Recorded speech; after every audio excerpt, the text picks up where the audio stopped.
Bienvenidos mis estimados amigos a mi canal y a este segmento de video en el que vamos a trabajar el concepto de la formulación en lenguaje natural en la hoja electrónica Excel. El propósito de este segmento de video es mostrar procedimientos para nombrar rangos de celdas y cómo utilizar esos nombres de rangos de celdas en la formulación en lenguaje natural en la hoja de cálculo. Para ello, empecemos por recordar algo sobre los lenguajes. Esto es apenas un comentario porque sobre el tema de los lenguajes pues tendríamos un, una gran temática y habría mucha teoría que contar. Empecemos diciendo que se conocen pues básicamente dos tipos de lenguajes, los lenguajes naturales y los lenguajes formales. El origen y el desarrollo de los lenguajes naturales como el castellano, el inglés, el francés, el alemán ha sido de una manera natural, es decir, sin ningún control de teoría. Estos lenguajes se han desarrollado con la misma evolución de la especie humana y gracias a los procesos de comunicación entre los seres humanos. Las teorías en los lenguajes naturales y las gramáticas y la sintaxis y demás han sido establecidas gracias a la práctica y después de que el lenguaje ya se ha desarrollado. Muy diferente con los lenguajes formales. Los lenguajes formales, como la matemática y la lógica, se desarrollaron a través de una teoría, es decir, a partir de una teoría la cual le da la base para el andamiaje, para la estructuración del lenguaje. Viniendo a la hoja electrónica, nosotros sabemos que la formulación algorítmica que utilizamos en la hoja electrónica es un lenguaje artificial que se apoya obviamente en el lenguaje formal de las matemáticas. Es decir, que cuando nosotros trabajamos en Excel, debemos de utilizar unas reglas, unas normas que podemos llamar sintácticas, de hecho se llaman sintácticas, que semejan un lenguaje en donde debemos, por ejemplo, para sumar dos celdas, colocar el operador suma, en medio de los operandos, y los operandos en ese caso son las direcciones de las celdas. De esa manera nosotros podemos sumar los valores que se encuentran en las celdas.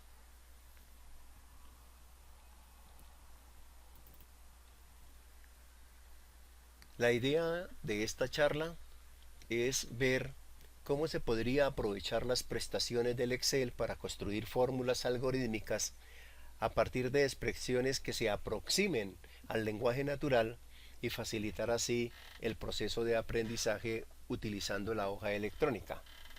Como ven mis amigos, este es un tema muy interesante, sobre todo para los formadores, para los profesores, para los docentes que utilizamos la hoja electrónica como herramienta didáctica. A veces nos quedamos en la formulación con direcciones de celdas y con resultados finales y se nos pierde el, el, el concepto o los elementos conceptuales de la disciplina en la cual estamos trabajando. Repasemos primero cómo es que se formula algorítmicamente en el lenguaje artificial del Excel. Bien, aquí tenemos un modelo muy sencillo, preparado en Excel obviamente, en donde podemos ver pues un estado de resultados elemental que nos permite establecer un total o un neto a partir de unos ingresos y de unos costos para 3 años o para 3 periodos. Miremos los ingresos en el año 0, 150 unidades monetarias, los costos 120 unidades monetarias. Si nosotros quisiéramos saber el total o la utilidad, si fuese el caso, o el neto, pues sumamos, en este caso, la celda de 3 con la celda de 4, como se observa en la barra de fórmulas. Y lo mismo sucede para los siguientes años, para el año 2 y para el año 1. Veamos en el año 2. Igual sumamos los valores que se encuentran almacenados en la celda F3 y en la celda F4. El asunto aquí es cuando estamos sumando en la celda F5 los valores de F3 y de F4, ¿qué es F5? ¿Qué es F3 y qué es F4? Ese es el concepto que se nos pierde cuando formulamos utilizando las direcciones o las referencias de Excel. Veamos otro caso. Parte 2, versión final. En este segundo caso tenemos otro estado de resultados un poco más elaborado. Tenemos unos ingresos, unos costos, los ingresos más los costos o menos los costos según el signo que estemos utilizando nos origina la utilidad bruta, a la cual le aplicamos los impuestos, le sumamos los otros ingresos, le restamos los otros egresos y obtenemos una utilidad neta. Recuerden que las celdas verdes en mi secuencia de videos son celdas de entrada a donde el usuario puede ingresar datos, mientras que las celdas que no sean verdes son las celdas de salida que contienen fórmulas. Entonces miremos por ejemplo la utilidad bruta. La utilidad bruta para el trimestre 1, en este caso, es la suma de D3 y D4. D3 son los ingresos y D4 son los costos. Por ejemplo, los impuestos. Los impuestos para el trimestre 2 sería el producto de la utilidad bruta que se encuentra en la celda E5 por el factor de impuestos que tenemos en la celda D11.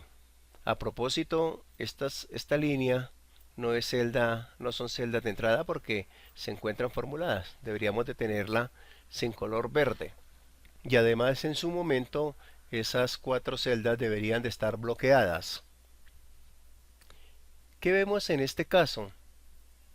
Que el monto de los impuestos o de la reserva de los impuestos es el factor o es la multiplicación de D11 por E5.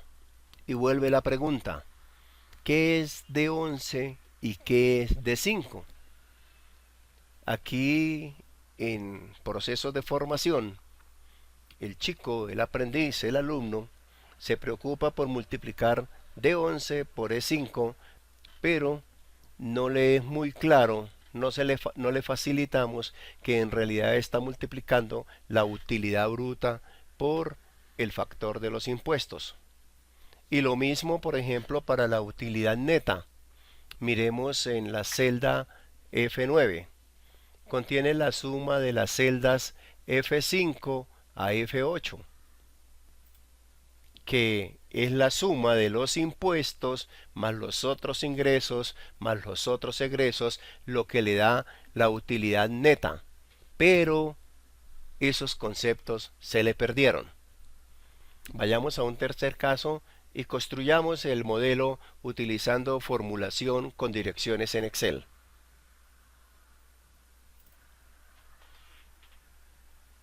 En este tercer caso tenemos una factura, no está elaborada, pero de eso se trata el ejercicio.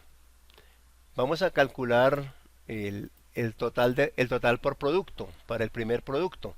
Observen que la factura tiene el código del producto, el nombre del producto, el valor unitario, la cantidad y el total del producto. Entonces nosotros sabemos conceptualmente que el total del producto es el valor por unidad multiplicado por la cantidad. Pero eso se nos convirtió en E5 por F5. El concepto se perdió. De la misma manera para todas las filas. El concepto de subtotal sería totalizar el total de los productos. Pero eso se nos vuelve una autosuma.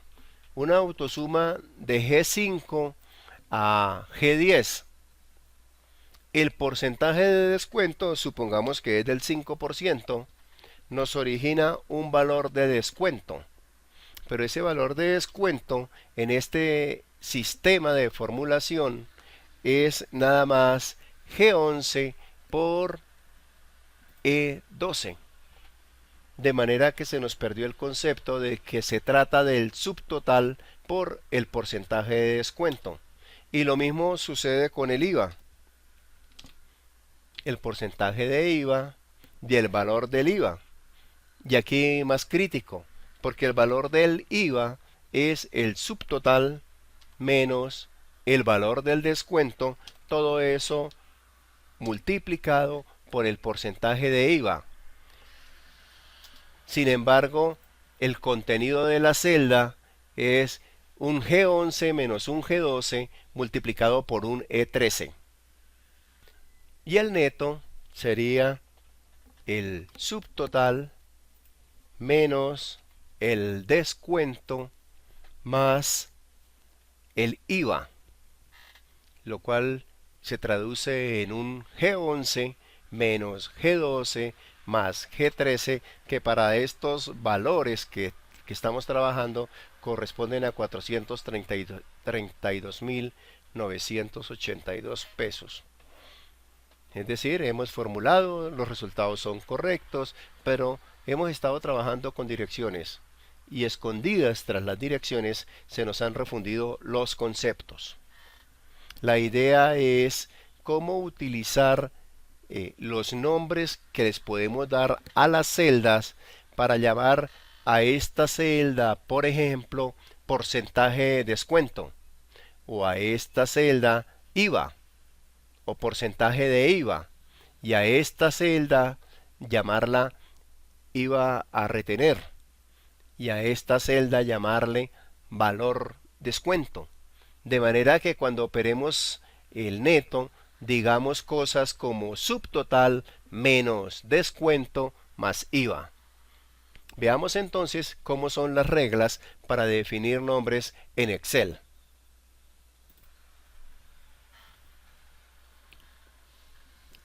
Algunos breves recorderis sobre cómo dar nombres a los rangos en Excel. Recuerden que una celda individual es un rango, ¿cierto? Bien, primero que todo, para dar nombres a rangos, podemos empezar el nombre con una letra o con un carácter de subrayado o con una barra invertida. El resto de los caracteres pueden ser letras, números, puntos y caracteres de subrayado. Es decir, que en el nombre de un rango no se puede utilizar el espacio blanco. Tener mucho cuidado cuando se utilizan las letras C, mayúsculas, minúsculas, las letras R, mayúsculas, minúsculas, puesto que si las utilizamos juntas, por ejemplo un rango que se llame CR, podría confundirse con la abreviatura que utiliza Excel en la notación de columna y fila, de column and row. Otros detalles en las reglas de la construcción de nombres. Hay que cuidarnos de no utilizar nombres que puedan ser idénticos a una dirección. Por ejemplo, que un nombre se llamara R1C1, pues esa corresponde a una dirección en Excel. Ya les había comentado que los espacios no son válidos. No podemos utilizar espacios, podemos utilizar barras al piso o barritas de subrayado o puntos. Y por último, el nombre de un rango puede contener hasta 255 caracteres y Excel no distingue entre mayúsculas y minúsculas. Es decir, un nombre como por ejemplo ventas escrito en minúscula es lo mismo que ventas escrito en mayúscula. Excel no los distingue y en ese caso pues no los aceptaría. Hay diversas formas de definir los nombres. Una manera es señalando la celda y asignando el nombre utilizando la cajita de nombres. Esa es la manera básica. Otra forma es creando nombres a partir de una selección. Es decir, debidamente construida la tabla, se puede asignar el nombre de la columna de la izquierda o de la fila superior. Ya vamos a hacer la práctica. Y la otra manera es utilizar el administrador de nombres en su cuadro de diálogo para crear un nombre nuevo. De modo, mis amigos, que los invito a la segunda parte de este segmento de video, en donde vamos a revisar los mismos tres modelos o las mismas tres hojas que chequeamos ahora y que formulamos mediante direcciones, pero ahora los vamos a formular utilizando rangos. Nos vemos en la parte 2 de este tema.